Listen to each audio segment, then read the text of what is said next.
Assalamualaikum warahmatullahi wabarakatuh. Perkenalkan, saya Muhammad Fikri dengan NPM 252632. Saya kuliah di Stikes Terima Mandiri Sakti Kota Bengkulu dengan prodi S1 Ilmu Keperawatan. Pada kesempatan kali ini, saya ingin mempresentasikan materi mengenai promosi kesehatan dengan tema Sehat Hari Ini, Hebat di Masa Depan. Kesehatan merupakan kebutuhan dasar setiap manusia.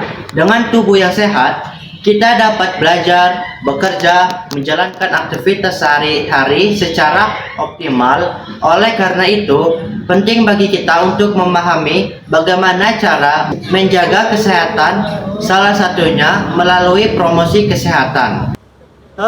Pasti kalian itu bertanya kan, apa itu promosi kesehatan? Ayo kita bahas.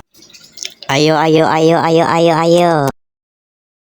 Promosi kesehatan adalah upaya untuk meningkatkan kemampuan individu, kelompok, maupun masyarakat dalam mengendalikan faktor-faktor yang mempengaruhi kesehatan sehingga mampu meningkatkan derajat kesehatan secara optimal.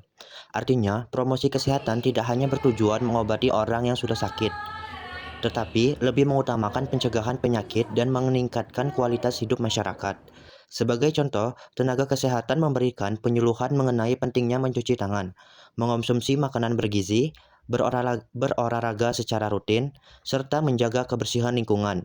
Melalui edukasi tersebut, diharapkan masyarakat memiliki pengetahuan dan kesadaran untuk menerapkan pola hidup sehat dalam kehidupan sehari-hari. Manfaat promosi kesehatan. Selanjutnya, saya akan menjelaskan beberapa manfaat promosi kesehatan. 1. Meningkatkan pengetahuan dan kesadaran. Masyarakat mengenai pentingnya menjaga kesehatan. Dengan pengetahuan yang baik, masyarakat akan lebih memahami penyebab penyakit serta cara mencegahnya. Kedua, mendorong penerapan PHBS, yaitu agar masyarakat menerapkan perilaku hidup bersih dan sehat dalam keseharian. Yang ketiga, mencegah penyakit sejak dini. Melalui promosi kesehatan, masyarakat dapat mengenai faktor risiko penyakit, sehingga dapat melakukan pencegahan sebelum penyakit muncul. Yang keempat, meningkatkan kualitas hidup dan produktivitas. Seorang yang sehat tentu dapat belajar, bekerja, dan beraktivitas dengan lebih maksimal. Dan yang kelima, mewujudkan masyarakat yang mandiri. Dalam bidang kesehatan, yaitu masyarakat mampu menjaga kesehatannya sendiri, serta berperan aktif dalam menciptakan lingkungan yang sehat. 5 pilar promosi kesehatan. Dalam promosi kesehatan terdapat 5 pilar utama. Pilar pertama, kebijakan publik sehat. Pilar ini bertujuan menciptakan kebijakan pemerintah yang mendukung kesehatan masyarakat. Contohnya adalah kawasan tanpa rokok, program imunisasi, penyediaan air bersih, pelayanan kesehatan yang mudah diakses, serta berbagai kebijakan yang mendukung terciptanya masyarakat sehat. Pilar kedua, lingkungan yang mendukung. Lingkungan memiliki pengaruh besar terhadap kesehatan manusia. Oleh karena itu, lingkungan harus bersih, aman, nyaman, dan bebas dari pencemaran. Contohnya adalah menjaga kebersihan rumah, tidak membuang sampah sembarangan, memiliki sanitasi yang baik, serta menjaga kebersihan tempat umum. Pilar ketiga, penguatan aksi masyarakat. Artinya, masyarakat ikut berpartisipasi dalam berbagai kegiatan kesehatan. Misalnya mengikuti kerja bakti membersihkan lingkungan, kegiatan posyandu, donor darah, penyuluhan kesehatan, maupun kegiatan sosial lainnya. Dengan adanya kerjasama antara masyarakat dan tenaga kesehatan, tujuan promosi kesehatan akan lebih mudah tercapai. Pilar keempat, pengembangan keterampilan pribadi. Setiap individu perlu memiliki keterampilan dalam menjaga kesehatannya sendiri. Contohnya, memahami cara mencuci tangan yang benar, menjaga kebersihan diri, mengatur pola makan, melakukan aktivitas fisik secara rutin, serta mampu mengambil keputusan yang baik bagi kesehatan. Pilar kelima, reorientasi pelayanan kesehatan. Pelayanan kesehatan saat ini tidak hanya berfokus pada pengobatan, tetapi juga mengutamakan upaya promotif dan preventif. Artinya, tenaga kesehatan tidak hanya memberikan pengobatan ketika seseorang sakit, tetapi juga memberikan edukasi agar masyarakat tetap sehat dan terhindar dari penyakit. Bersih dan sehat (PHBS). Pada bagian berikut terdapat contoh perilaku hidup bersih dan sehat, antara lain 1. Mencuci tangan menggunakan sabun agar terhindar dari kuman dan bakteri penyebab penyakit. Tangan kelihatan bersih, tapi ternyata penuh kuman. Kuman kecil nempel, gak kelihatan tapi berbahaya. Kuman bisa bikin sakit perut dan flu loh. Cuci tangan pakai sabun, kuman mulai panik. Gosok sela jari, kuman mulai rontok. Bilas air mengalir, kuman hanyut semua. Tangan jadi bersih, kuman hilang total. Makan jadi aman tanpa takut sakit. Cuci tangan rutin bikin tubuh lebih sehat. Jangan lupa cuci tangan sebelum makan ya. Yang kedua, berolahraga secara teratur untuk menjaga kebugaran tubuh. Capek, lesu, ayo gerak. Olahraga bikin tubuh lebih sehat dan ceria. Mulai dari jogging santai dan bersepeda, nafas kuat, hati gembira. Senam bikin tubuh lentur.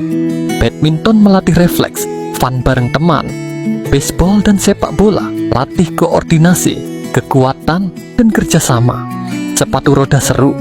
Rutin olahraga bikin tidur nyenyak dan mood naik. Yuk mulai! Dan yang ketiga, mengonsumsi makanan bergizi seimbang seperti sayur, buah, protein, serta minum air yang cukup. Teman-teman, tahukah kalian apa itu isi piringku? Isi piringku adalah panduan makan sehat agar tubuh kita kuat, pintar, dan penuh energi.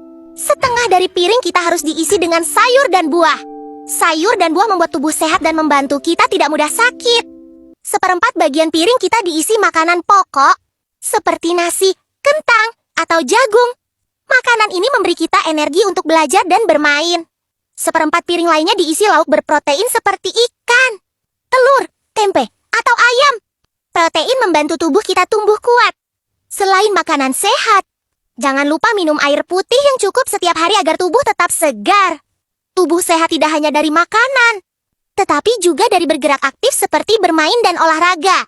Ayo biasakan makan sesuai isi piringku setiap hari agar kita tumbuh sehat, kuat, dan bahagia. Yang keempat, beristirahat yang cukup karena tidur yang cukup membantu tubuh memperoleh sel-sel yang rusak serta menjaga daya tahan tubuh. Tahu nggak, anak yang kurang tidur otaknya jadi lemot. Padahal cuma karena jam tidurnya kurang banget. Tidur cukup bikin otak anak lebih tajam, fokus, dan cepat belajar setiap hari di sekolah dan rumah. Saat tidur, otak anak membersihkan informasi penting dan memperkuat ingatan yang dipelajari seharian penuh aktivitas bermain. Kurang tidur bisa bikin otak anak seperti handphone lowbat, susah fokus dan cepat error saat belajar pagi. Tidur cukup membantu hormon tumbuh bekerja maksimal, jadi badan dan otak berkembang barengan setiap malam hari. Anak begadang nonton kartun, besoknya otak masih loading, kayak wifi tetangga pagi hari banget loh ya. Yuk atur jam tidur anak mulai sekarang, biar otaknya tajam dan siap belajar besok dengan ceria. Dan yang kelima, tidak merokok dan menghindari asap rokok. Karena rokok dapat menyebabkan berbagai penyakit seperti kanker paru-paru, penyakit jantung, dan gangguan pernapasan. Kadang kita lupa, asap rokok itu nggak cuma berhenti di udara, tapi ikut masuk ke napas orang yang kita sayang. Banyak ayah merasa, cuma sebentar kok, atau aku merokoknya nggak deket-deket banget. Padahal asap itu diam-diam tetap menyebar. Anak mungkin nggak protes, nggak marah, cuma batuk kecil lalu diam. Bukan karena kuat, tapi karena belum bisa bilang. Anak yang jadi perokok pasif lebih beresiko kena batuk berkepanjangan, asma, sampai infeksi pernafasan. Paru-paru mereka masih berkembang, jadi lebih sensitif. Yang bahaya bukan cuma asap yang terlihat, tapi juga sisa racun yang nempel di baju, tangan, dan ruangan. Namanya third hand smoke, dan anak bisa tetap terpapar. Ayah pasti sayang anak, makanya bekerja keras, menjaga, dan melindungi. Kadang cuma satu hal kecil yang belum disadari, asapnya ikut melukai. Bukan soal langsung berhenti, tapi mulai dari hal sederhana. Merokok di luar rumah, jauh dari anak, dan cuci tangan sebelum mendekat. Langkah kecil tapi dampaknya besar. Anak gak butuh ayah yang sempurna, cuma butuh ayah yang berusaha menjaga napasnya. Kalau menurut kamu ini penting, coba share. Siapa tahu ada ayah yang jadi lebih sadar hari ini.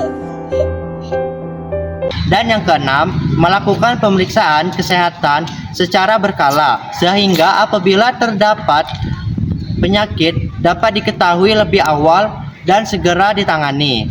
Kesehatan itu nggak harus nunggu sakit. Masih banyak orang yang menunda cek kesehatan karena merasa baik-baik saja. Padahal, penyakit bisa datang tanpa gejala yang jelas di awal. Screening dini membantu mendeteksi masalah kesehatan sebelum menjadi serius. Pemeriksaan kesehatan bisa dilakukan dengan mudah dan cepat. Dengan screening, kita bisa tahu kondisi tubuh lebih awal dan lebih tenang. Screening rutin membantu kita tetap sehat, aktif, dan lebih percaya diri. Yuk, mulai screening dari sekarang, karena kesehatan itu nggak harus nunggu sakit. Apabila perilaku hidup bersih dan sehat diterapkan secara konsisten, maka kualitas kesehatan masyarakat akan semakin meningkat. Sebagai penutup, dapat saya simpulkan bahwa promosi kesehatan merupakan salah satu upaya penting dalam meningkatkan derajat kesehatan masyarakat. Melalui promosi kesehatan, masyarakat memperoleh pengetahuan, kesadaran, serta keterampilan untuk menerapkan pada hidup sehat. Dengan menerapkan 5 pilar promosi kesehatan dan membiasakan perilaku hidup bersih dan sehat, kita dapat mencegah berbagai penyakit serta menciptakan masyarakat yang sehat, produktif, dan mandiri. Mari kita mulai menjaga kesehatan dari diri sendiri, kemudian keluarga, lingkungan sekitar, karena seperti yang tertulis pada poster ini, investasi terbaik adalah menjaga kesehatan. Sekian presentasi dari saya, semoga video ini membantu kalian semua, dan apabila terdapat kesalahan saya mohon maaf, dan apabila saya terdapat kekeliruan atau terbata-batahan, saya juga mohon maaf. Sekian video dari saya. Wassalamualaikum warahmatullahi wabarakatuh.